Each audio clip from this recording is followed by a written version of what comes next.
She wore a terracotta dress, and we stayed, because of the pelting storm, within the hansom's dry recess. Though the horse had stopped, yea, motionless, we sat on, snug and warm.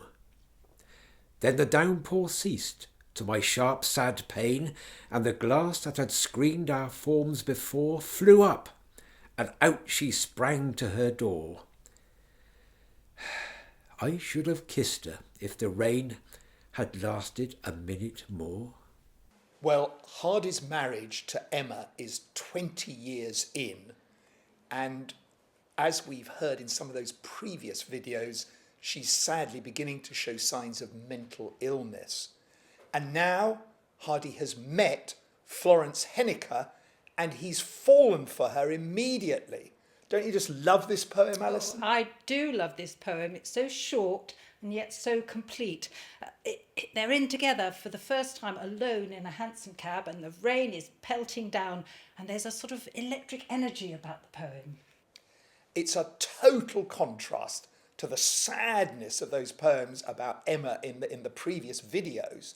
I think Hardy is just passionate about Florence, and he wants to kiss her. I agree. There is an intimacy here in this poem, but while it's clear that Hardy wants to kiss, Florence doesn't.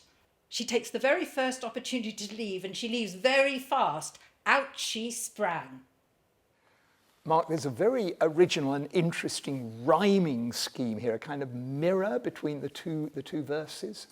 Yes, I think we've got the rhyme scheme being used, and it starts off the poem, she wore a new terracotta dress. I think Hardy's really quite fascinated with costume and the way that women dress, and we stayed because of the pelting storm. And then it says we sat on snug and warm. And then in the Volta it sort of changes, doesn't it?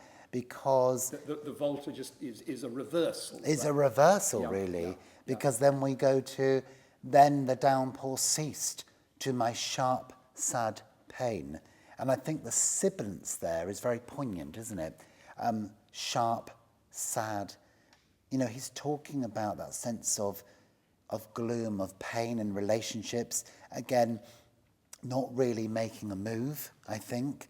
And the glass that had screened our forms before flew up, and out she sprang to her door. And I think, again, he's using those images of the rain as well to create the mood, almost a bit like pathetic fallacy, isn't it, really? Using the rain to create that sense of pathos, of a missed opportunity. Well, these technical details show what a master poet Thomas Hardy is. But I love that poem even before I found out about them. And in the next few videos, we're going to hear how his relationship with Florence Henniker develops. But first, let's hear A Thunderstorm in Town once again. She wore a terracotta dress, and we stayed, because of the pelting storm, within the hansom's dry recess. Though the horse had stopped, yea, motionless, we sat on, snug and warm. Then the downpour ceased, to my sharp sad pain, and the glass that had screened our forms before flew up, and out she sprang to her door. I should have kissed her if the rain had lasted a minute more.